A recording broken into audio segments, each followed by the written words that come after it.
Tiešām esmu Kārlis Greitāns, un es esmu ļoti pateicīgs par šiem 2 gadiem, kurus es esmu pavadījis Edgara Kalniņa Lielvārdes vidusskolā.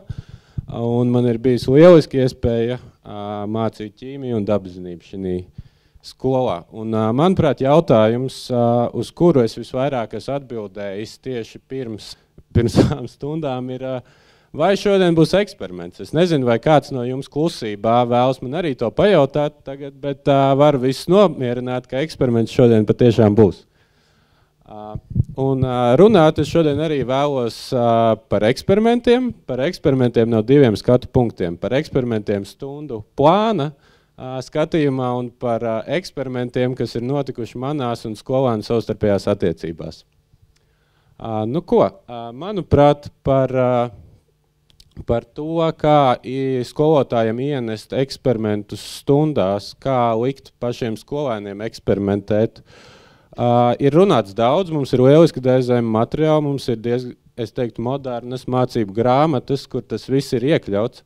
Tāpēc mans izaicinājums šajos 2 gados bija, kā šos te eksperimentus ielikt vesela temata plānojumā, vesela mēneša mācību stundas padarīt par eksperimentu. Ko es izdarīju? Es saviem skolēniem, 8. klases skolēniem piedāvāju ķīmijas tēmu, vielu oksidēšanās, ja vienkāršāk sakot, vielu degšana, kā noslēpuma atrisināšanu, kā mistērijas atrisināšanu, kā nozieguma atrisināšanu. Sauciet to, kā gribat, bet kas notika stundās? Mums bija mistērija, bija nodegusi māja, mums bija lietiskie pierādījumi, aizdomās turamie, un katrā stundā ar tām prasmēm, zināšanām un attieksmēm, ko mēs tajā dienā iemācījāmies, mēs pagājām nelielu soli uz priekšu šīs mistērijas risināšanā. Pirmajā mācību gadā es nepielietoju šādu metodi, tāpēc var salīdzināt, ka arī ir nedaudz audzis skolēnu rezultāts tēmas noslēguma darbā, salīdzinot šos 2 gadus.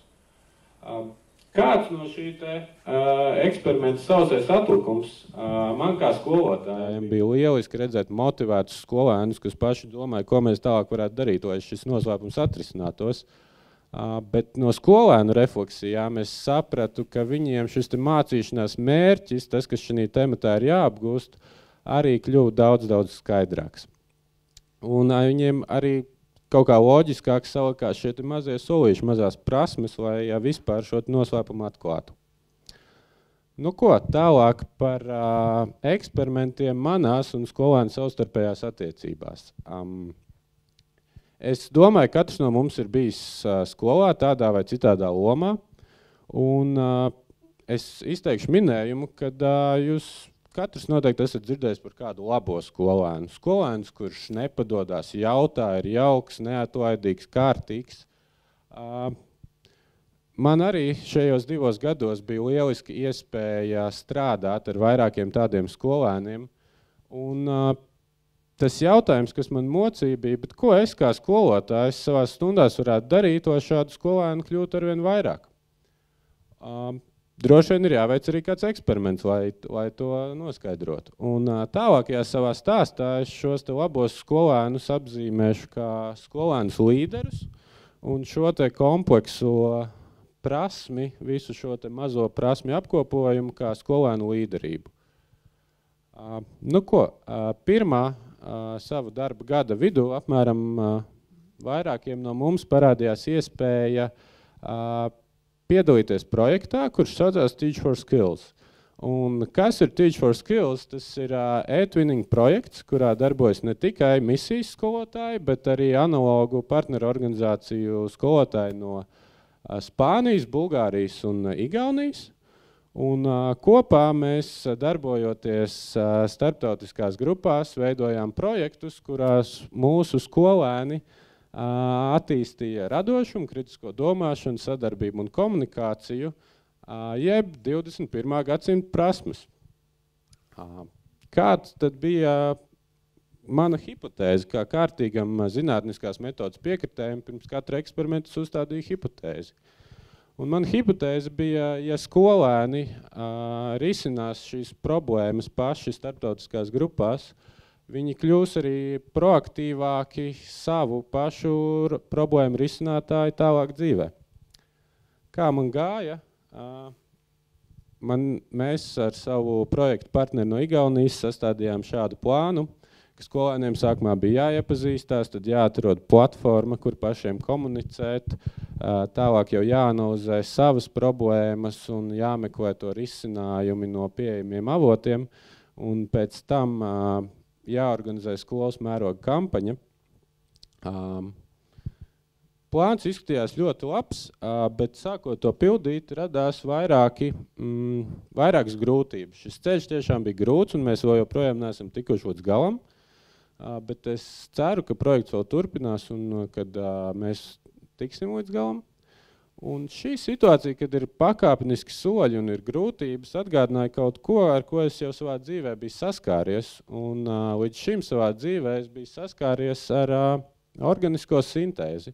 Es biju strādājis ķīmijas laboratorijā, un mans uzdevums bija no mazāk sarežģītām vielām radīt sarežģītākas vielas. Kā tas notiek? Īstenībā ne pārāk grūti, jūs paņemat nosacīti to, kas ir pamatā kādam savienojumam, šī gadījumā aspirīnam, un pakāpeniski liekat klāt atomus vai atomu grupas, lai iegūtu kaut ko jēdzīgu.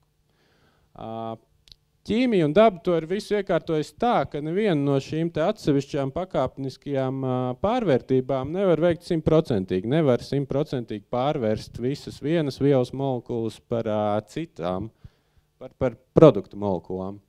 Un visu šo savalkot kopā, visu šī kopējā procesā efektivitāte noteikti nav ne 90, ne 80%, droši vien kaut kur ap 70%. Un man tas sasaucās ar manu projektu plānu.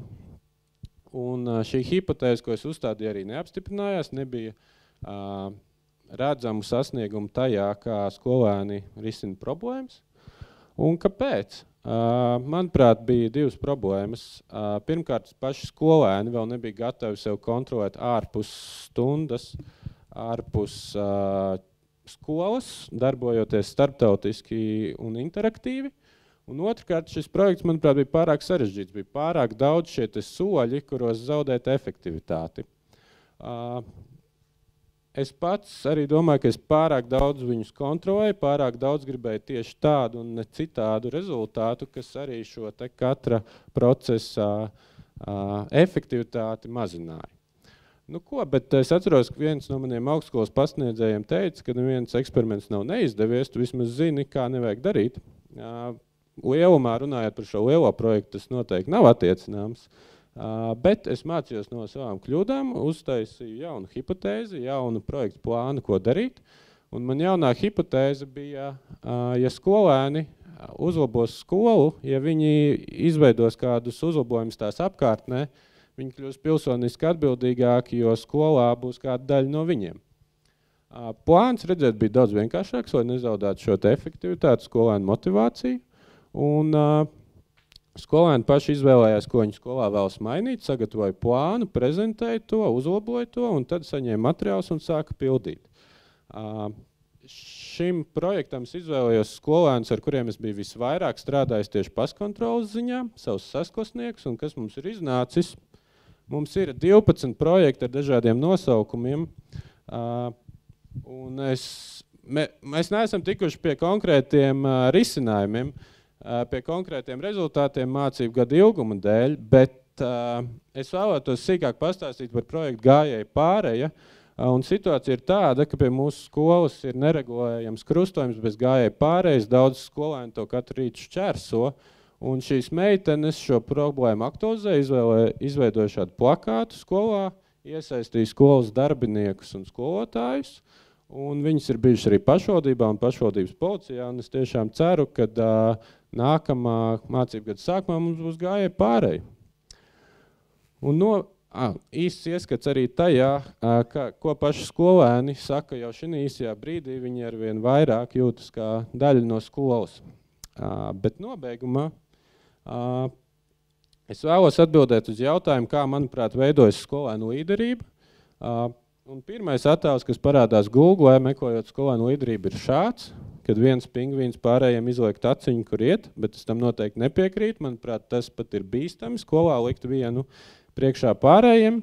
Bet tas, kam es ticu, ir, ka skolēnu līderība rodas tad, kad skolēni paši kontrolē sevi, gan standarta, gan nestandarta situācijās, gan skolā, gan ārpus skolas, jebkurā trakākajā uzdevumā, ko es viņiem esmu devis. Un tad, kad viņi arī spēja ieteikt savus biedrus, motivēt viņus, palīdzēt, paiet varbūt paši malā, kad viņi redz, ka viņu biedriem tas ir vajadzīgs. Un tad, kad šie divas dobratmi iedarbojas, kad šie divi puzles gabaliņi ir salikušies kopā, skolēni var izdarīt tiešām daudz, viņi var veikt eksperimentus, kur var sākt vārīties, un tur var rasties tiešām lieliski produkti. Paldies!